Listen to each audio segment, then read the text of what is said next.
Hey everyone, it's your Peacekeeper coming at you with the next video in our How to Play series on the Japanese battleship line. This is the Tier 5 Kongou class Battlecruiser, battleship, fast battleship. We're going to talk about that in a bit. The Kongou class battlecruisers were built between 1911 and 1915, and the four ships of the class are Kongou, Hiei, Haruna, and Kirishima. They would be the last ships designed outside of Japan, and Kongou would be the last Japanese ship built outside of Japan for their war effort, at least directly. There were a couple of well, that statement's not entirely true because there was a couple aircraft carriers that were converted from German ships. Anyway, that long story. Anyway, in terms of actual warships designed as warships, that Kongou would be the last ship actually built outside of Japan. The overall design was done by British naval architect George Thurston of Vickers, and Kongou was actually built by Vickers in England. So this ship, Kongou herself, was actually built by the English. And what they did is they brought Kongou back with all the designs and built Hiei, Haruna, and Kirishima. And they made some slight tweaks there, mostly, like, for instance, Kongou used Vickers hardened steel for her armor, whereas the other three ships used modified cemented Krupp steel from the Germans. Just little differences like that, but ultimately all these ships were pretty similar in their overall layout and design. In the 1920s, all the ships except for Hiei were converted to battleships, while Hiei was turned into a training ship.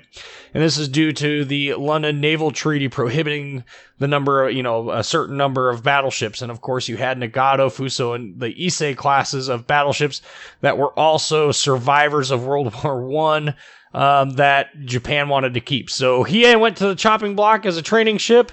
And when the Japanese decided to abandon the London Naval Treaty, well, all four ships were converted into fast battleships. They upgraded all of the boilers, they upgraded the steam turbines, made them faster, and thus they became fast battleships. And they saw extensive use during World War II, like literally participating in every major naval engagement in World War II. When launched, the Kongou class used a mixture of coal and oil to burn to produce steam for their steam turbine propulsion. Just kind of a random interesting fact there. But, ultimately, these ships were ridiculously fast, and that was actually a big motivating factor for the design of the Iowa-class battleships, was to handle these four ships. And it sounds weird that the United States would take a brand new ship design and they would worry about these four ships, but the reality of the situation is the Japanese were using these ships so extensively for all their operations, they could easily harass either commerce or some of their light task forces that were going to, landing, which, surprise, surprise, during the naval battle at Guadalcanal, you had all of those ships going to bombard troops landing on beaches, U.S. troops that were landing on the beaches, and it almost succeeded. In terms of service history, like I said, all four ships, served extensively during World War II, but unfortunately all four would also be lost during World War II. Kirishima and Hiei being lost in the naval battle at Guadalcanal, Kongou being sunk by a submarine, and Haruna would be lost by aircraft attacking the Kure naval base where she was docked. In spite of their losses, they actually had a pretty interesting combat record, and I won't go into, super fine details. We're going to be really brief with this, but Kirishima and Hiei were escorts during the attack on Pearl Harbor, and all four were present at the Battle of Midway. Kirishima famously engaged the USS South Dakota, which was kind of crippled at the time due to a snafu by one of the guys in charge of, the electricals, and she would actually hit South Dakota several dozens of times, at least 14 times is what they're thinking now, with their main battery, and one of which, actually managed to penetrate through the upper hull and hit the barbette and then shattered on the barbette. Anyway, there was a number of other hits to the superstructure on South Dakota, but her main gun, that was her main battery. Her secondary battery also definitely did a lot of damage to South Dakota. But while Kirishima was distracted shooting at South Dakota, the USS Washington snuck up on her and was able to sink her with a lot of 16-inch gunfire. And of course, being fairly thinly armored because they were battle cruisers when they were made, she didn't stand a chance, especially since all those shots were at like 5,800 yards, like 4K. Yeah, not a whole lot of a chance to survive that. Hiei would be sunk during the first battle at naval battle at Guadalcanal, where she suffered 85 shell hits from cruisers and destroyers, which basically crippled her. That would be after she disabled 2 heavy cruisers and killed 2 Navy rear admirals for the U.S. Navy. Admiral, I think it's Abe was his name, would transfer his flag to Kirishima, and then Kirishima would go on to have her duel with South Dakota and Washington. Hiei would be sunk after she was scuttled due to constant air attack by U.S. aircraft, and the Japanese worried that she would fall into enemy hands if they did not scuttle her. So she was scuttled northwest of the Savo Island. Kongou would be sunk by the USS Sea Lion near Taiwan in 1944, and of course, Haruna would be sunk at the Kure Naval Base in 1945. In terms of their in-game gameplay performance, the Kongou class is frighteningly utilitarian for a Tier 5 battleship. She packs 8 14-inch guns with reasonably good accuracy and fantastic range. She is extremely fast at 30 knots. That is unprecedented at Tier 5. She has okay armor that occasionally allows her to deflect some incoming shells, but her battlecruiser roots will definitely rear their ugly head and occasionally have a massive damage, being dealt to her while she was angled. Her anti-aircraft is okay for the tier, but higher tier aircraft will have no problem getting to her. But overall, she's a fantastic ship. And just so you guys have a little bit better idea of what I was referring to with the, her battlecruiser roots, you can see here her armor layout, and you can see she has an incremental armor design. And we have these 19mm torpedo bulges, which are nice. She has a pretty good TDS value for a Tier 5 battleship. But underneath this is her main armor belt. And let's see if I can actually get it without removing all the other important features. Yeah. Okay, so, nope, that's going to give me the torpedo bulges. So we need to go the other way. So she has 8 inches of belt armor, and that goes up to 6 inches here, but like Miyogi before her, there is this 6-inch angled deck portion up here that just it just opens up far too much to do lots of damage. And she does have a turtleback armor scheme, but really these angled sections here are actually betraying her durability, because if you angle this ship and they hit right here underneath your guns, they are pretty much guaranteed to penetrate that for full penetrating damage. Plus, you have all of these little slots where all the 6-inch guns, her secondaries, are at. All that stuff will add up if a shell hits it, and it is 6 inches, so it will trigger most battleship AP. So, speaking of that armor layout, let's go ahead and dive on into those stats. In terms of hit points, she has 54,100 hit points. Her main armor belt is up to 203 millimeters. Her TDS, that torpedo damage reduction, is 27%. The main battery consists of 8 14-inch guns and 4 dual turrets, 2 fore, 2 aft. They are all you have 2 super firing pairs. The main battery range is 21.2 kilometers, the standard 30-second reload time. The turrets do traverse reasonably quick at 45 seconds, which is, about as quick as some Japanese destroyers turn. Anyway, the secondary armament does consist of, in the final hull configuration, she does have 8 of the 5-inch 40 caliber dual-purpose guns. They are in 4 dual mounts. She also has 14 6-inch 50 caliber guns. They are mounted 7 turrets per side, and they have a range of 4.4 kilometers. Now, that's, on a captain here that does not have advanced firing training. So the base secondary range is not too shabby. And unfortunately, those 6-inch guns are going to fire AP, and only the 5-inch guns are going to fire HE. So that's a little bit of a downside. You're going to have to catch ships broadside for those 6-inch guns to really come into play. Her anti-aircraft suite consists of 4 dual 13mm Type 93 guns, 2 quad 13mm Type 93 guns, 6 of the dual 25mm Type 96 guns, and those 4 dual 5-inch 40 caliber guns. And her AA suite bumps out to 5K, and it steps down rather quickly, 3.1, and then down to 1.2. In terms of her maneuverability, she has a 30-knot top speed, which is just untouchable at this tier, and really untouchable for basically every battleship in the game except for Iowa and Montana. So, very fast battleship. 770 meter turning radius, which is really quite good. 14.9 second rudder shift time. Her detection range by sea is 13.5 kilometers. Detection range by air is 10.1 kilometers. Let's jump on over here and talk about our upgrades. As we talked about, if you are running preventative maintenance on your captain, Auxiliary Armaments Mod 1 is what I'm going to recommend. That's going to increase the survivability, the hit points of your secondary guns and your AA guns by 100%, so it's going to double their hit point pool. If you're not running preventative maintenance, I definitely recommend running Main Armaments Mod 1 so that your main battery is less likely to get taken out or incapacitated temporarily. That's really frustrating on this ship.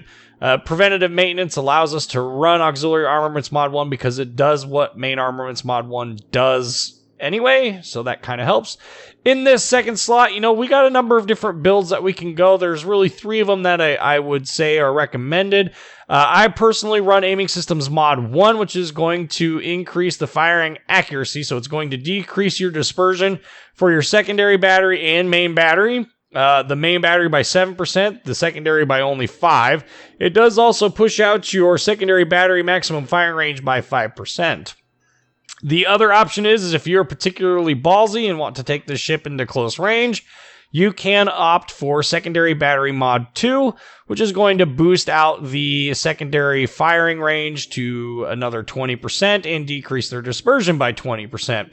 And the last one is a little less popular and probably not all that useful, is going to be AA Guns Mod 2, which is going to push out the main, or the anti-aircraft firing range by 20%. Main Battery Mod 2 comes with that penalty in your reload time, so you're going to increase how fast your turrets turn, which I think they turn plenty fast as is, but you increase how fast they turn at the penalty to your reload. So I really don't recommend that for that second slot. So one of those 3, personally, I run Aiming Systems Mod 1. In the final slot, it's going to be Damage Control Systems Mod 1. This will not change.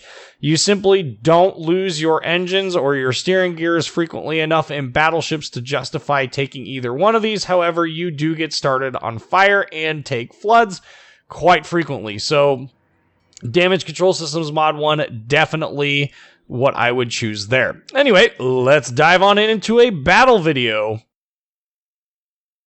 Alright, so this is going to be a Tier 5 fight, and it is going to be on Big Race, which is one of my favorite maps for the low tiers. You can see here, team-wise, they have, well, it's pretty comparable all across the board. Really, the low tier matchmaking is usually pretty solid. So this is actually a pretty balanced game. Got 5 battleships per team. We've got 3 cruisers per team, and then the rest are destroyers, 4 destroyers per team. So reasonably good game. This is, of course, an epicenter map, and I know a lot of people don't like epicenter, but I can tell you that epicenter is actually a lot of fun if the map allows you to actually allows you to go into a cap and not have to worry about getting deleted right away. That is probably one of the more frustrating aspects of Epicenter for the high tier maps, is that there's no cover in any of them. Anyway, on this map, we're going to go ahead and go to the north side, but if you notice here, the Chad is a little less than polite. So very rude, not nice, and we're going to roll, like I said, up to the north. We got 30 knots of speed, so we can really get away with quite a lot. And we also have a very healthy 21.2 kilometer range. Plus, we can throw up that spotting plane for even more, 25.4K. So right off the bat, we got ourselves an Omaha. It's traveling in a straight line, and we fired that completely from stealth. Nothing could see us in that massive circle, so that's kind of interesting. Look at this shell dispersion.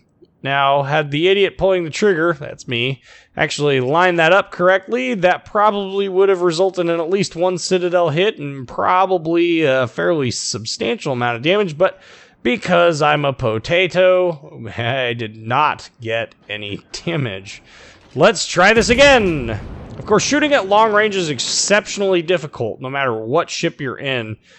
Those look a lot better. It makes coffee and julienne fries. Will it break? Will it? Will it? I missed. Yeah, I was a little bit behind on that one. So we're going to go and we're going to find a different subject that's a little bit easier to hit.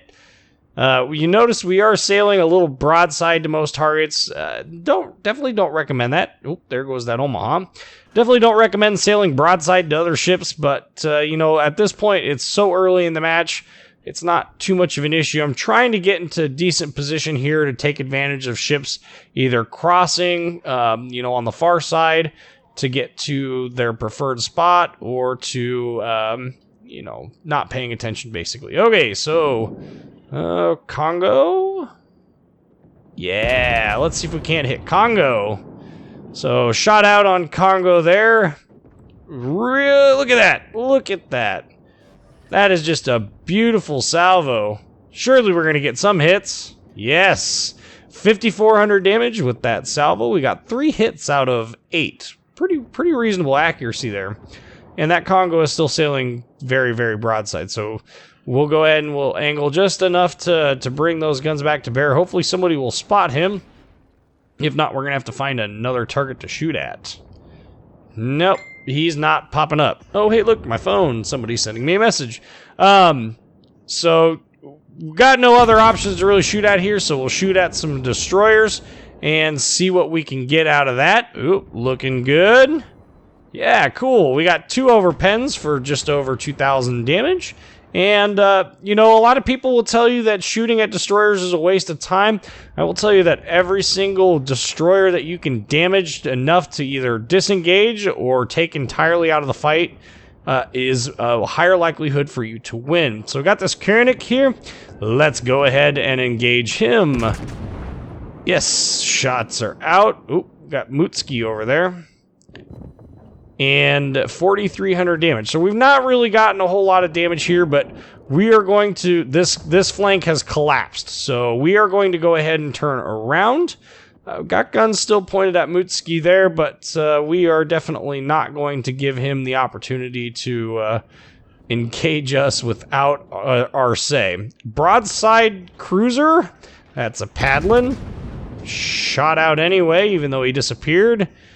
Don't know how that's going to go. 2 overpens. That's so far not doing so hot. Definitely need to spend some time, apparently, getting used to these guns. Or it would have been nice to have him actually spotted when that happened. So we're sailing away from that Mutski. They've V170 popped up there. That leaves this Karlsruhe is really the only thing over here that's an interesting threat. So, you know, he disappeared. Jerk. Okay, so he's shooting now, but we can't see him. Ah, I'm detected. What's detecting me? That's a destroyer. Ah, there he is. No, that's a battleship. Okay, we'll shoot at him then. And that, wow, look at that shot group. That would have been great if, you know, would have got more than 1 hit. Non-damaging hit. Thanks, Wargaming. Still looking for an explanation as to how that works out. But so far, this match is not really looking all that good. And some of you are wondering, why did he choose this? Surely he's got better games. We are going to go ahead and we're going to start turning around. So we are going to start using this ship's speed and flexibility to try and put ourselves into position to really take advantage of our gunnery. And in order to do that, we have an idea of where the enemy ships are. We have an idea of where they're going to go. So like this Karlsruhe that keeps popping in and out, that's being really annoying. It would be nice if I could see him. But we're going to use our speed to... There's a Karlsruhe again. Can we get the shot off? Okay, we got a shot off on him. And... Aha! We found ourselves a citadel. But, unfortunately, we're going to have to shoot at the V-170. So 2 overpens on the V-170, but we took a fairly sizable chunk out of that Karlsruhe there. Repairing, of course, this flood. Or, sorry, the fire. A little risky given the... fact that there's a V-170 here, but I'm fairly confident in my abilities to dodge his torpedoes. Unfortunately, the Kaiser that was behind me was not intelligent enough to dodge the shells of the V-170. V-170 presenting a very fun profile, and kaplooey! Down he goes. Yeah, pro tip for destroyers, if you see a battleship captain that looks like he knows what he's doing, you probably want to present more broadside and less of your nose. Because if I can get the shells through your nose, you're going to have a really bad day when those shells hit you.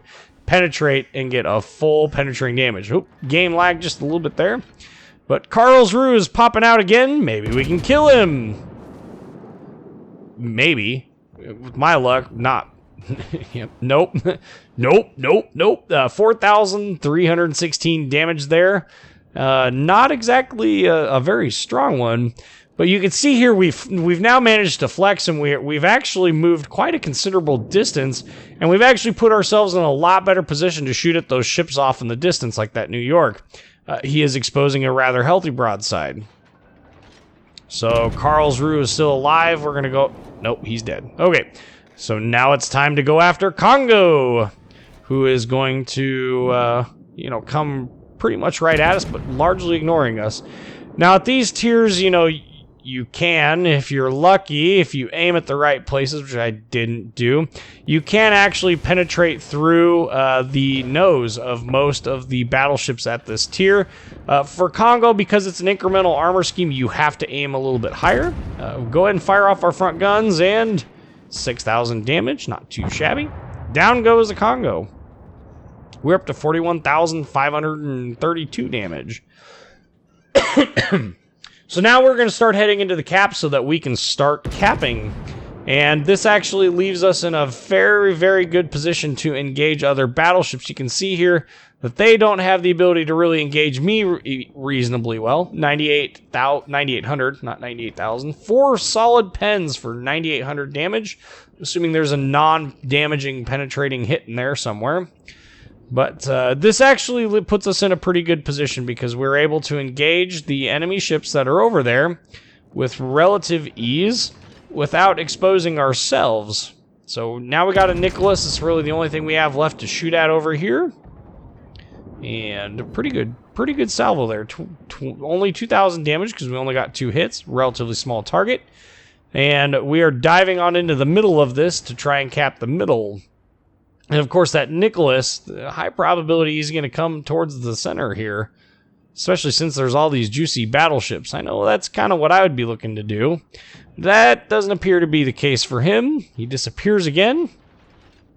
We got ourselves a Furutaka up here though. What about him? What about this New York that's coming around here? Oh, somebody shot over the island, or at least attempted to. Didn't seem to work out terribly well for him though. Ah! Battleship popped up. We got ourselves an assisted cap. I don't know. I'm waiting for that Nicholas to pop back around the edge here. There he is. And go ahead and engage him once again. Maybe we'll get lucky and get more hits. Yes! Enough to kill him. That was a critical kill at this juncture because he was quite the threat. So now it is Tier 5 Battleship versus Tier 5 Battleship. New York versus Congo. Similar HP pool. It's going to take a little bit at these ranges. The New York actually has a pretty healthy advantage when it comes to penetration, when it comes to gun angles. I know that sounds weird given the New York's gun angles, but we went ahead and we rammed the telegraph all the way into full reverse. We're trying to wait for him to come around because he's coming around pretty much broadside. And any profile he presents is going to be very damaging to him. And he is now coming around full broadside. Island ruined some things. 6,400 damage. We've got the secondaries are opening up, doing their business. You can see the secondaries are firing AP there. Not terribly accurate. This Murmansk is being of good assistance as well. And still doing a pretty good amount of damage here, waiting for these guns to come back up. We're definitely going to end up... I angled in there because you can see his turrets are traversing towards me. Yep, that would make sense. And took a chunk off there, and there's the last turrets. Boom! We got a Citadel hit, and we sank him. So that's the end of the map. You can see how the ship is really quite flexible. You can flex across the map. 79,988 damage, 3 sinks, 2 caps, 1,529 base XP. There's the detailed report. Secondary batteries contributing 2,300 damage. But you can see how the ship is really quite flexible, and you can move across the map. You can use the accurate gunfire to engage at long ranges and at short ranges.